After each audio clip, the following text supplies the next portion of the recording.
जी की मसला है ਤੁਹਾਡਾ? अस्सलाम वालेकुम रहमतुल्लाह जी। मैं बशीर अहमद 193 WB चो बोल रहा सर। अर्ज एवें है कि कुछ दिन पहले ना ਤੇ ਸਾਡਾ ਇੱਕ ਮੇਰਾ ਬੇਟਾ ਇੱਕ ਮੇਰਾ ਪੋਤਰਾ ਇਹ ਦਕੋਟੇ ਚੋਂ ਆ ਰਹੇ ਸੀ ਤੇ ਟਿੱਬੇ ਵਾਲੀ ਪੁਲਿਸ ਉਹਨਾਂ ਨੂੰ ਪਕੜ ਕੇ ਲੈ ਗਈ ਸੀ। ਉਹਦੇ ਮੁਤਾਬਕ ਅਸੀਂ ਅੱਗੇ ਪਿੱਛੇ ਪਤਾ ਕੀਤਾ, ਸਾਨੂੰ ਸਰ ਪਤਾ ਨਾ ਲੱਗਿਆ। ਅਸੀਂ ਦਕੋਟੇ ਦੇ ਵਿੱਚ ਬਹਿ ਕੇ ਥੋੜਾ ਜਿਹਾ ਤਜ਼ਾਦ ਕੀਤਾ। ਉਸ ਤੋਂ ਕੁਝ ਦੇਰ ਬਾਅਦ ਸਾਨੂੰ SHO ਸਾਹਿਬ ਦਾ ਟੈਲੀਫੋਨ ਆਇਆ। ਦਕੋਟੇ ਆਪਣਾ SHO ਕਿਹੜੇ ਸੀ? SHO ਸਾਕਬ ਸਾਹਿਬ ਟਿੱਬਾ ਸੁਲਤਾਨਪੁਰ, ਉਹਨਾਂ ਦਾ ਕਾਲ ਆਇਆ। ਉਹਨਾਂ ਨੇ ਕਿਹਾ ਜੀ ਮੇਰੇ ਕੋਲ ਆ ਜਾਓ, ਤੁਹਾਡਾ ਬੇਟਾ ਮੇਰੇ ਕੋਲ ਹੈ। ਅਸੀਂ ਜਿਸ ਟਾਈਮ ਉੱਥੇ ਗਏ ਆ ਜੀ, ਉਹਨਾਂ ਨੇ ਕਿਹਾ ਜੀ ਅਸੀਂ ਆਪਣੀ ਕਾਰਵਾਈ ਜਿਹੜੀ ਕਰਨੀ ਸੀ, ਆਪਣੀ ਪੁੱਛ ਦੱਸ ਕਰਨੀ ਸੀ, ਸਾਡੀ ਤਫਸੀਲ ਸਾਡੀ ਮੁਕੰਮਲ ਹੋ ਗਈ। ਇਹ ਬੇਟਾ ਬਿਲਕੁਲ ਤੁਹਾਡਾ ਬੇਗੁਨਾਹ ਹੈ, ਇਹ ਬੱਚਾ ਆਪਣਾ ਲੈ ਜਾਓ। ਸਰ ਅਸੀਂ ਉਹਨੇ ਬੜੇ ਤਰੀਕੇ ਨਾਲ ਸਾਨੂੰ ਸਾਡਾ ਬੱਚਾ ਦਿੱਤਾ ਹੈ। ਉਹਨੇ ਕੋਈ ਮਸਲਾ ਮਸੈਲ ਸਾਡੇ ਨਾਲ ਪੈਦਾ ਨਹੀਂ ਕੀਤਾ। ਅਸੀਂ DPO ਦੇ ਬੜੇ ਸ਼ੁਕਰਗੁਜ਼ਾਰ ਆ ਕਿ ਅਲਹਮਦੁਲਿल्लाह ਸਾਨੂੰ ਟਿੱਬੇ ਸੁਲਤਾਨਪੁਰ ਦੇ ਵਿੱਚ ਇਤਨਾ ਅੱਛਾ ਔਰ ਈਮਾਨਦਾਰ ਅਫਸਰ ਦਿੱਤਾ ਹੈ, ਜਿਹੜਾ ਮੌਕੇ ਤੇ ਇਨਸ਼ਾਅੱਲਾ ਇਨਸਾਫ ਕਰਦਾ ਹੈ ਔਰ ਮੌਕੇ ਤੇ ਬਹਿ ਕੇ ਫੈਸਲੇ ਕਰਦਾ ਹੈ। ਔਰ 24 ਘੰਟੇ ਦੇ ਵਿੱਚ ਅੱਧੀ ਰਾਤ ਵਾਲੇ ਜਾਓ, ਦਿਨ ਨੂੰ ਜਾਓ, ਜਿਸ ਟਾਈਮ ਜਾਓ ਹਾਜ਼ਰ ਡਿਊਟੀ ਸਾਨੂੰ ਮਿਲਦਾ ਹੈ। ਅੱਲਾਹ ਪਾਕ ਉਹਨੂੰ ਜਜ਼ਾਏ ਖੈਰ ਦੇਵੇ। ਕੁਝ 2 ਦਿਨ ਪਹਿਲੇ ਜੀ ਸਾਡੇ ਨਾਲ ਮੇਰੇ ਇੱਕ ਵਕੂਆ ਹੋਇਆ ਹੈ।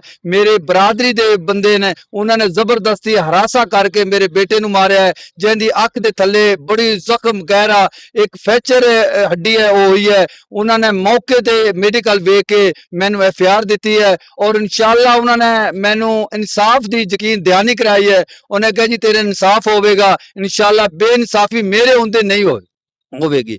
दूसरी अर्ज है कि अज 7 बजे एक उन्होंने मेरे मुखालफा ने जिन्होंने मेरे बेटे ਨੂੰ मारिया है, उन्होंने मेरे घर से धावा बोलिया है, जिनकी दरखास्त मैं SHO ਨੂੰ दे के 1 घंटा पहले आया।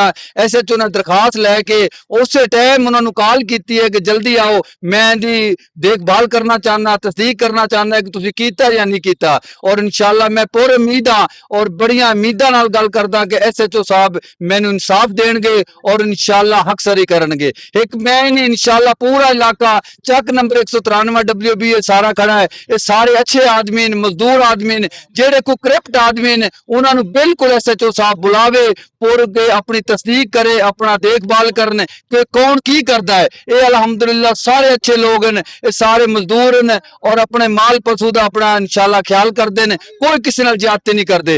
जेड़े लोग हैं मेरे धावा बोलने वाले, उन्होंने को नजायज असले भी है, डीलिंग भी करते हैं, अपने करप्ट भी हैं। उन्होंने लाजमी मैनू उम्मीद है इंशाअल्लाह साडा SHO टिब्बा सुल्तानपुर उन्होंने बुला के लाजमी इंशाअल्लाह मेरी हक सच्ची करेगा और इंशाअल्लाह कानूनी कार्रवाई उन्होंने होएगी। जज़ाकल्लाह खैर जी।